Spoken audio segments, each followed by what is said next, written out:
Calling out money, anything, ayy. Ooh, got the foot on the gas, pedal to the metal when I'm getting to the bag, ayy. Got the foot on the gas, pedal to the metal when the lane moving fast, ayy.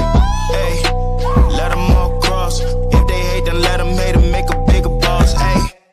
This episode is brought to you by SPI Logistics, the premier freight agent logistics firm in North America. For over 40 years, SPI has been diligently building the most successful freight agent network to provide first-class relationships for our shippers, receivers, and carrier partners. We are more than another transportation network. We are a dedicated team of professionals united by one singular purpose, and that is to expedite our agents' success. All of our agents are set up for success on day one, as they are provided with a full suite of support staff that is ready to assist them with everything from after-hours emergencies to financial and administrative needs on a no-fee basis. This way, you can focus on continuing to grow your business. There is no financial risk to start, and you have the ability to earn up to 75% in commissions. If you are looking to take control of your financial future and build your business with the backing of one of the most successful logistics firms in North America, visit www.spi3pl.com to learn more. Do me a favor and let them know that the Freight Coach sent you. Hey guys, before we jump into the episode, I wanted to let you know it is brought to you by the NMFTA. Let me ask you a question. Do you ship LTL freight?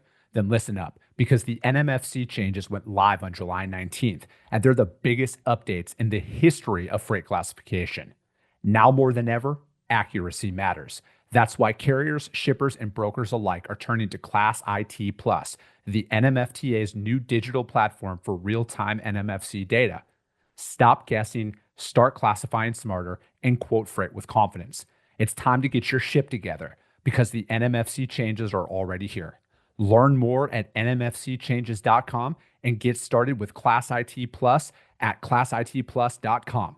Just do me a favor and let them know that the Freight Coach sent you. Is up, ladies and gentlemen. We are back. We are live. It is the Freight Coach Podcast, the top podcast in transportation, coming to you guys every single weekday, 8:30 a.m. Pacific, 10:30 Central, to break down some industry headlines. But most importantly, you guys provide some actual insight into what you can do with all of this information. This is your first time tuning in. Welcome. This is the real side of freight, ladies and gentlemen. And I do say that before every single show. And what I mean by that is I only speak with transportation professionals, because at the end of the day, you guys want to talk to the right individuals who have done what you're looking to do or who are currently doing what you're trying to achieve. So you can take that information, apply it, utilize it, and see a meaningful difference in your business and your life. Happy Wednesday, everybody. Just a quick announcement.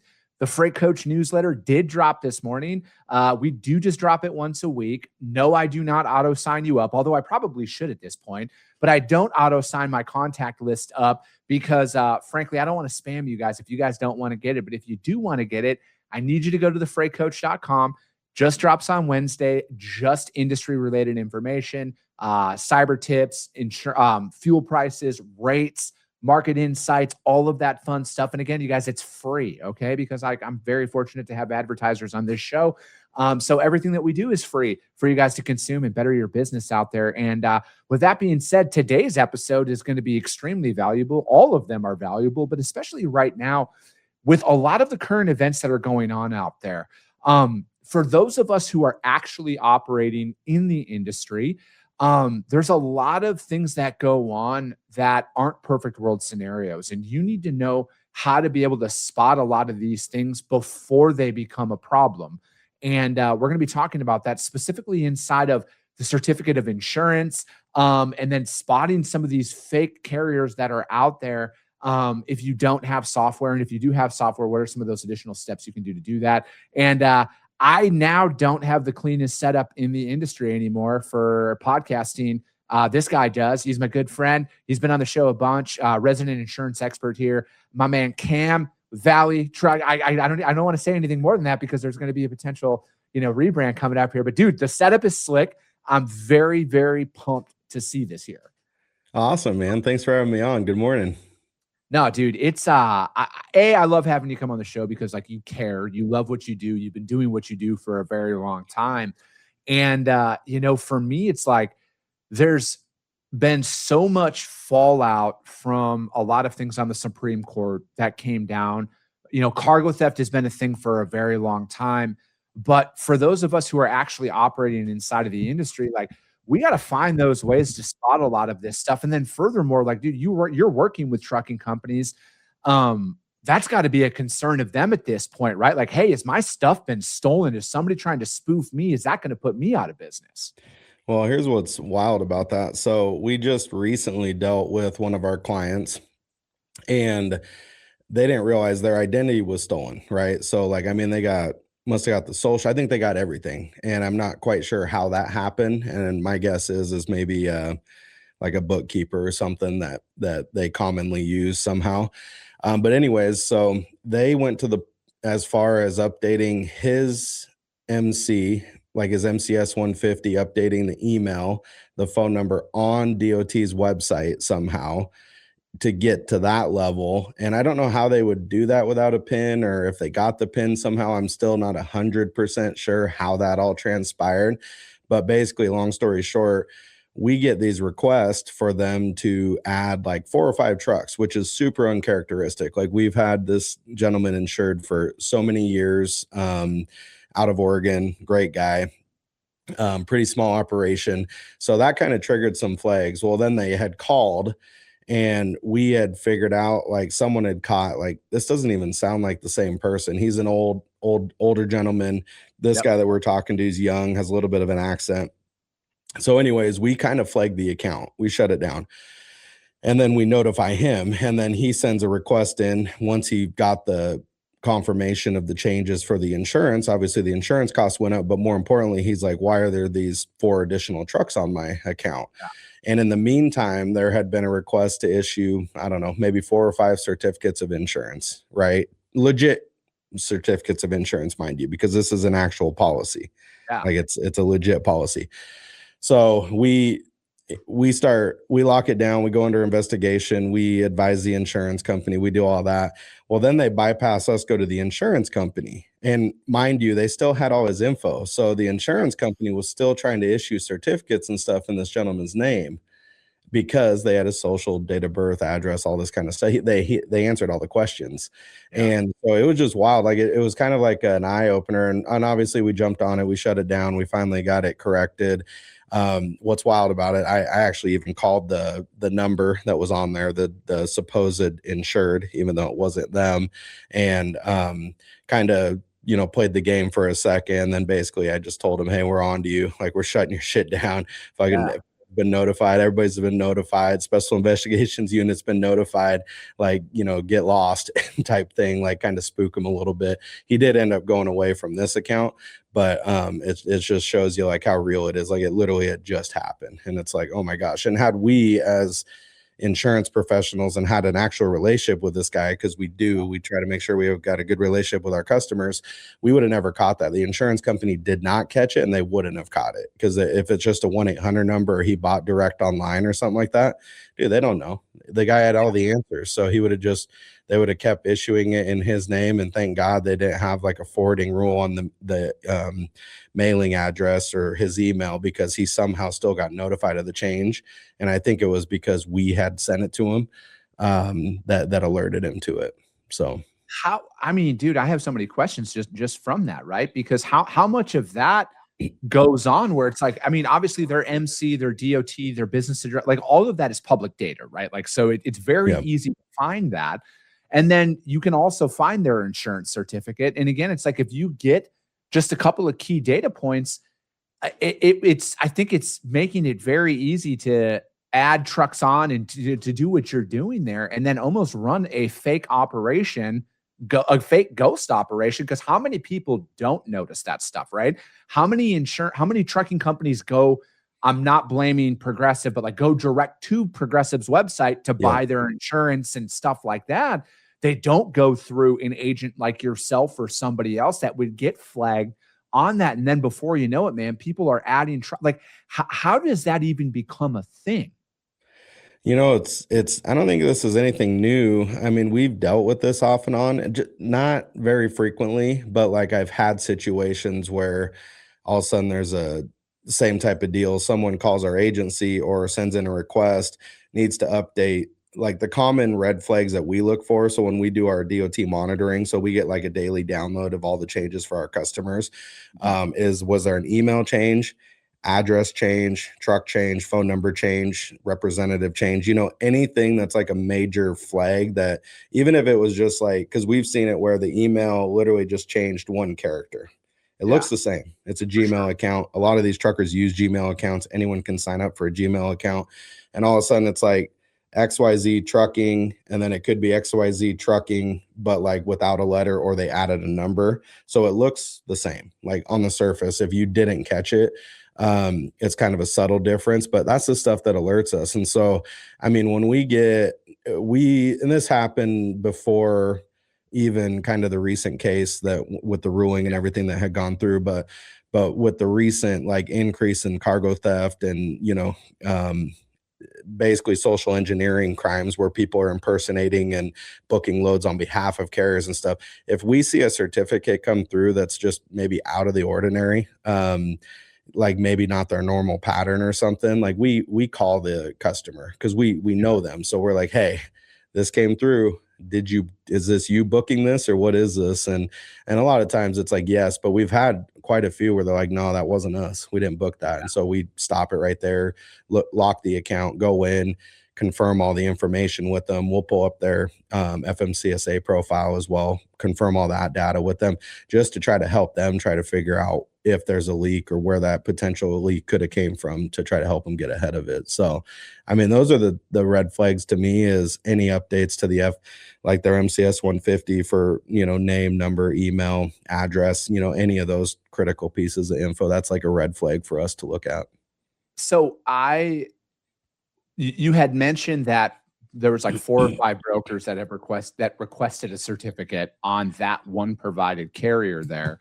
So this to me is where vetting software could potentially fail, and why you can't just rely on what is said out there. And again, I'm not picking on any software at all, but like these are those gaps that that human touch needs to come into play here, because how could a broker spot that, right? Like if I'm coming across that certificate comes across my desk, or, you know, they send over their W-9 authority insurance, whatever that looks like, from the setup perspective. And then I send that off to Progressive or State Farm or whomever to buy to get the insurance certificate from. What could I do at my desk level to spot that and be like, this isn't right? You know, I think it's more, I think it's bigger than that. I think it's like a team approach, right? Like we're part of the team, or we're part of trying to protect the trucking industry, and we're trying to like progress. So like us as an agency, like, I don't know if all agents do what we did, right? I don't even know if they take it to that level. I don't know if they would have even caught that. And I'm not saying we catch everything or we're perfect or like, but I think it's like part of the overall big picture. So do you have, or had you had a relationship with that trucking company before, right? And this were relationships, which you've preached. I've listened to you for a long time. You've preached this forever, is like having a relationship, right? Have a good relationship with a broker as a trucking company. And then can you vet them, or can you verify that via whatever software? It doesn't really matter what the software is. Yeah. But I think utilizing those softwares, I think pulling up, even just if you or somebody wanted to go on their own and go into FMCSA and kind of look at their profile and recent updates and look and see, okay, has there been anything ever weird on this, or insurance recently canceled and switch, or, you know, obviously I think in that scenario where the guy's identity was stolen, it would be very tough for a broker to probably pinpoint that. Unless you legit knew the customer and somebody was talking to this person that had talked to him and could have caught that, you would have got an actual certificate of insurance. You would have got everything you needed to actually allow that load to dispatch. So that's the unfortunate part, like in that specific example that I had. And I don't know how you would prevent that. I mean, I'm glad that we caught it, right? I'm glad that it didn't get too far and nothing happened, thankfully, on that scenario. Exactly it, right? Like I think, Cam, that this is almost like the next iteration of what people are going to start seeing out there, because I think it's been very well documented what companies are doing that are impersonating carriers out there, right? And like, again, my ultimate thing is A, protect the industry, but B, protect the trucking companies who are going to inevitably fall victim to this, whether it's them hauling the load and not getting paid, or their identity being stolen, trucks added on to their insurance policy unbeknownst to them. And then it sounds like this guy tried to get your boy to pay the bill as well on that, and because everything was going to go to him. So it's like this is just another thing that people need to start, looking after out there, because again, like ultimately, no matter what, when you strip away everything from this show, I just want to protect the legitimate business owners and the legitimate companies that are out here doing the right thing. Because it's, as you know, Cam, as a business owner, it's hard enough to make it as a business owner, let alone all of these other threats that are coming at you any way, shape, or form in today's environment, that somebody's looking to take advantage of you. And it's like another thing too, where it's like, I saw something here recently. There was a couple of things that I think Genlogs had posted something about that this morning or this week, where a trucking company sold their authority via Facebook. And we've talked about this a lot. There's a lot of people who are buying authorities off of Facebook and other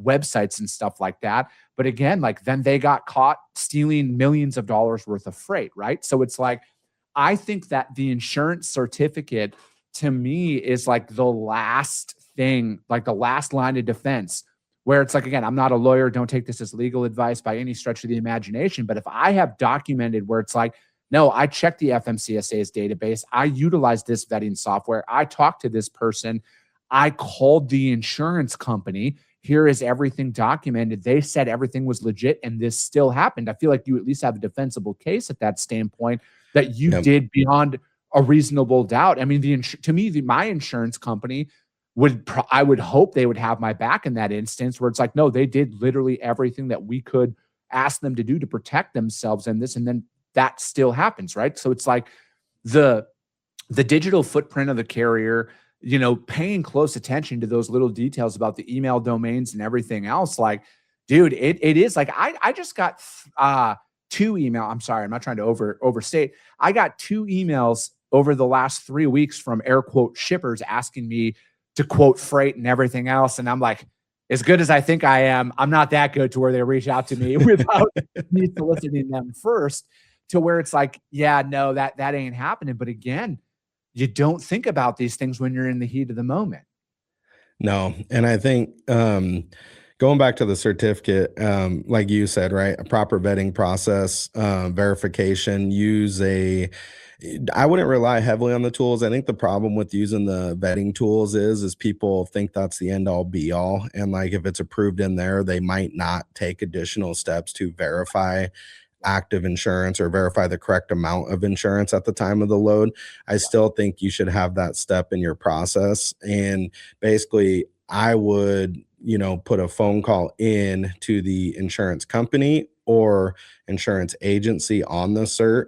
And then also maybe just a quick Google search too, because if it's a fake certificate of insurance, let's say, where it looks correct to you at the naked eye, they might have a fake insurance company and phone number on there. So if you Google that quote unquote insurance agency or insurance company and that phone number doesn't match, that doesn't mean that it might not be an actual phone number to that company, but like just be aware of that. And if it doesn't sound right, like it's not official and you're like, man, something's off on this, call the other number, right? The one that would be published online, and say, hey, I just need to verify this. I got off the phone, but I got disconnected or just want to check. And then if they can't verify and it's the actual insurance company, then it might be like, okay, that I don't know about this. Like, we need to research a little bit more. But I mean, just kind of be proactive in that stuff. And then as far as, yeah, like you said, I've documented, verified, I've done everything correct. I still fell a victim of fraud, because that's like a crime, right? Like that, you're a victim of a crime at that point. Both parties are, actually the trucking company and the freight broker are, because they both didn't know about it. They just happened to use the trucking company's info, and they happened to use you as the broker that accepted that info unbeknownst to you. So that's where having some additional correct insurance policies come into play, and making sure there's like those additional layers of coverage outside of just your basic scope of general liability, contingent cargo, contingent liability, the stuff that most brokers think that they have to have. And bad news for everybody, it's like, oh no, there's more. There's other policies that you may want to consider that would respond in terms of that, whether it's crime or a cyber liability with crime policy or whatever it looks like. So, and obviously with the new ruling, insurance is gonna be a little bit more on the front of everybody's minds, if they're going to get involved or have been involved with a claim from a motor carrier that the broker selected, and they are now drug into court with that as an additional bucket of money for attorneys to look at. So do you think, because like a lot of owner operators and small fleets might use third-party dispatching companies to find freight for themselves and stuff like that. yeah, That I personally think that is where the FMCSA should focus next, on legitimizing that, holding them accountable, making them have some form of authority, because like you just need a laptop and a smile and a Gmail account essentially at that point, and you can go out there and find freight for drivers. And these carriers are giving this individual all of their information, right? Like I've seen some that organize payments on behalf of it's nuts, right? Do you think that the offshore dispatching services that are out there are going to, is there a way to shut that down?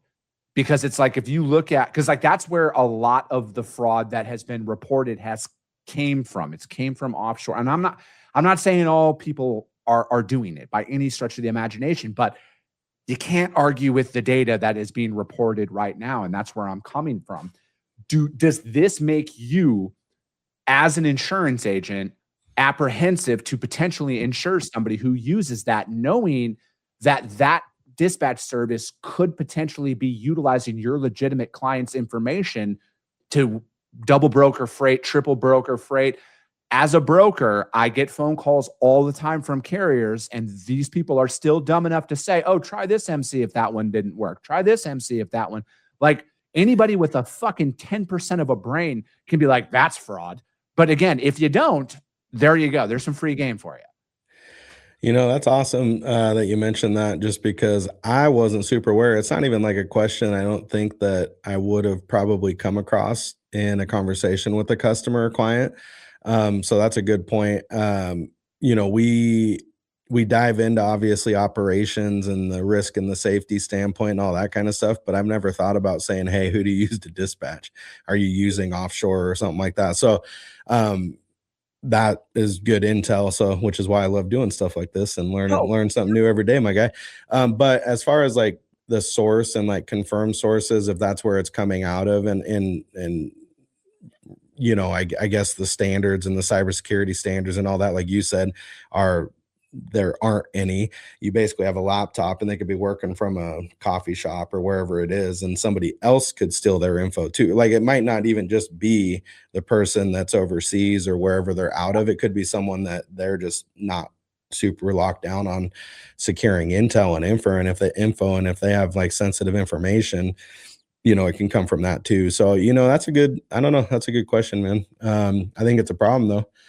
I for sure. look at it, and I was, as you were describing that first situation with your boy out of Oregon, and they were able to try and add 4 trucks on, and then like the dispatching services started coming. And again, I'm not fucking saying that all of these guys are criminals and stuff like that, but they have access to all that information. And if they're trying to add another client of theirs equipment onto that policy to try, because they got fraudulent, whatever, they got pinged, like that's where a lot of that data could potentially be coming from, right? So it's like, again, you got to protect that business. And it's like, I am very, very apprehensive to utilize companies that use third-party dispatching services. Not all of them, right? Like, again, we use some that are great. They know their shit. They're dialed in. We've been working with them for years. But they're also the biggest gateway of fraudulent actors out there that I have ever come across in the entirety of my career. Because they do have access to that. They are saying, oh, we'll try that authority, try this authority. Like, is this person set up? Oh, we have multiple. The fuck you have multiple trucks. Okay. Like you do not have multiple trucks. You have multiple different clients, and your whole game is to get the one that's set up to dispatch the other truck under. And again, it could be unbeknownst to all of these guys, right? Yeah. Because they're out there, dude. They're just trying to make money. They're just trying to survive. And these guys are using their data. And again, I feel like and you know me pretty well, Cam. I'm the last person who wants more government overreach, but like if you're going to be a dispatch company and you're going to be working with multiple authorities that are out there, there has to be some way to track that data to make sure that you're not doing that shit. Because again, if you're not breaking the law, you got nothing to hide, right? Yep. Well, and I think it's just if you're in charge of data, sensitive data, you've got to have standards and process and procedures and securities in place to protect other people's data, right? Because in that case, it was a third party, and I actually don't know. It was just based on a couple conversations I had where apparently another company that used the same person had the same exact thing happen to them. Coincidence? I don't know. Not sure, but it was based on conversation. That's what I had, where they do all their IFTAs and bookkeeping and their plates and like they handle everything. So I'm like, well, that's a common denominator potentially. Like I'm not an investigator. I didn't go into this like crazy, but my mind went there. I'm like, okay, it might be them. Like it might have came from that bookkeeper somehow. And I think that people think this is kind of a short, like quick hit, like a short game. I think it's more of a long game, because I think when people do, let's say, somehow get access to their email system, hack their system, they opened up an attachment that, who knows, whatever happened, they might sit on that email for a long time, right? They might monitor that for a long time. Who do they use? Who do they work with? What's their payment pattern? How do they collect payment? What do they say when they request it? Like, they're going to imitate them to the best of their ability. And if they had time in that account, or like kind of just watching what was going on, they now at least have some of the pattern recognition down to where it feels and looks correct. So it wouldn't alert a switched on broker like yourself, or a switched on somebody, unless like they just happen to slip up, or you're just, that person inside out. You're like, okay, something's wrong. Right. Yeah. And I think with AI, like, not to get that conversation going for that level, but like you've heard of, but you've heard of those stories where there's like deep fake AIs where people send money within their own company for, like, let's say an acquisition, once again, it's on the internet. So I take it with a grain of salt. I don't know if it's true or not true, but anyways, some dude literally just spent however many millions of dollars buying a company that all looked legit, even with like a video, like, wild, man. And if that was true, it's like, that's the level of what it could go to, potentially the sophistication level. I mean, you got to keep in mind how much money is at play here with the theft of cargo every year. It's an insane amount of money. It's a lot of money where a lot of smart criminals, sophisticated criminals, would be willing to look at. And I know that's why it's been a focal point for last couple of years. But I personally think more people are overlooking the simplicity of what cash does for people, right? Because it's like, if you look at one truckload of cargo, whether you can sell it for 15 grand, 20 grand, whatever that is. And again, like, these guys aren't like walking into a new relationship with a dispatch service or a bookkeeper or somebody who handles your IFTA. And so they're not walking in there and saying, first conversation, hey, can I pay you $5,000 to get access to all your client information? Like, they get built up over time. And again, you befriend these people, and most adults don't know what $5,000 looks like. All right. Most people are broke. Not everybody's broke, but like, a lot of people overlook what an envelope of $5,000 in cash or $10,000 in cash a month would do to somebody, what would sway somebody's decision-making out there when they're potentially maybe buried in credit card debt, behind on their mortgage, behind on their car payments, they're over leveraged. And then in due time, all of a sudden the savior comes in, hey, just give me a trailer number. All right, just here's $10,000. And if you give me one trailer number a month, I'm going to pay you $10,000 a month in cash. Or, hey, if the person or dispatch service, hey, give me all your client data, $5,000 a month cash. It'll be dropped off. You don't have to worry about anything. We'll take it from here. That is life-changing money to some people. Yeah. All right. And I'm not saying it's not overly complex. It is very sophisticated. There's a very digital black market that's going on. But I also think that, like, they're also overlooking what an envelope of money would do to somebody. Most individuals, if given $10,000 in cash in front of them, would fucking open up, and they would sing like the goddamn Beatles if that was presented to them. Well, my daughters play club volleyball, so I would take an envelope of cash for sure. But no, I'm just, all jokes aside. No, you're correct. I think just I think people want to think, I think you're right. I think people take it to that extreme level to be like, all right, what does this new mafia ring look like in that? But you could be right. It could just be old school like that. Somebody gets in debt, somebody gets in trouble, somebody has a habit, somebody gets a drug habit, gambling habit, where all of a sudden now you're leveraged and that person understands who they're dealing with. Cause like, let's face it, that's happened for a very long time, right? That's not new. I was gonna say, look at the honeypot in our politicians, right? Like fucking Right. most of those guys are all busted doing shit. Like, but again, it's like I look at it also, Cam, when everybody's attention's on one thing, right? Yeah. Like everybody's talking about the digital footprint and all of this stuff, which is very, very valid because it is very much being utilized. They're stopping to think that the criminals are doing any other thing. All their focus goes to one thing and then they sit there. Right. Yeah. And again, that could be the end result, but that could also be overlooking the driving factor of how they're getting access to all of this information as well. And again, you're looking at some of these people who are buying the air quote, buying these businesses on Facebook and offer or wherever, Craigslist or whatever. They're probably giving all their banking information over at that time as well. And they're not actually transferring the business. They're fucking that individual who sold their authority for $20,000 in cash, probably. Everything's in their name, and they're unfortunately going to be indicted if that authority gets involved in theft or anything like that. Yeah, it's wild to me. I think, and I've talked to a few people about that where it's like, why would you buy a DOT? Right? You're not buying a company. You're not buying an established entity. You're not buying established lanes, routes, customers. It's just a DOT. And like the legit people are like, well, and maybe they're just, it's theory, I'm not sure, but it's like, well, you need to have a DOT active for 3 months, 6 months, whatever the time frame is to where people will actually work with you.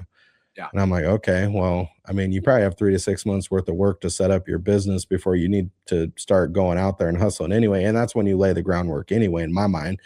But then I'm like, yeah, but like to me, it seemed fishy where it was like, dude, those Facebook groups, all the different groups, I need to buy a DOT, need a clean active authority. I need this, I need that. And it's like, what they don't realize, and we get this with customers where we'll have companies that will acquire other companies. Not really. Their trucks will just come work under them essentially because they fucked up their own account, their own DOT. They can't get insurance and they're basically blacklisted from everywhere. They move over. But what people don't realize is well, the drivers, the VIN numbers, the trailers, the trailer VINs, all these things flag in all these systems now.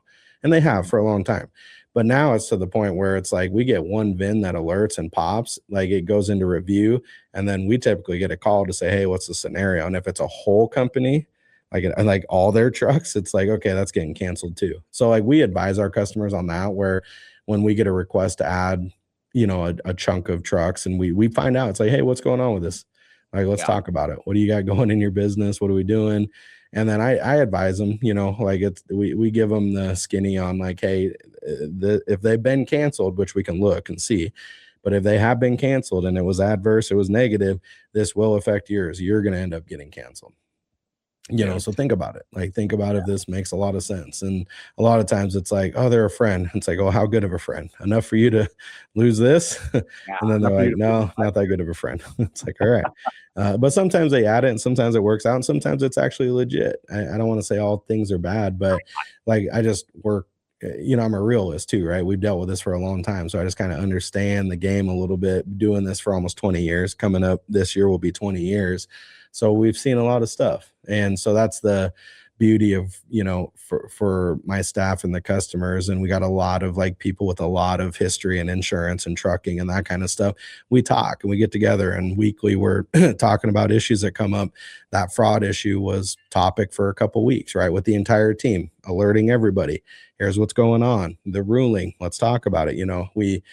I know my team probably despises meetings and it's probably too many meetings, but like they're actually effective and we get stuff done. And it's stuff like that like you just don't even realize it might help you in a conversation or help a customer.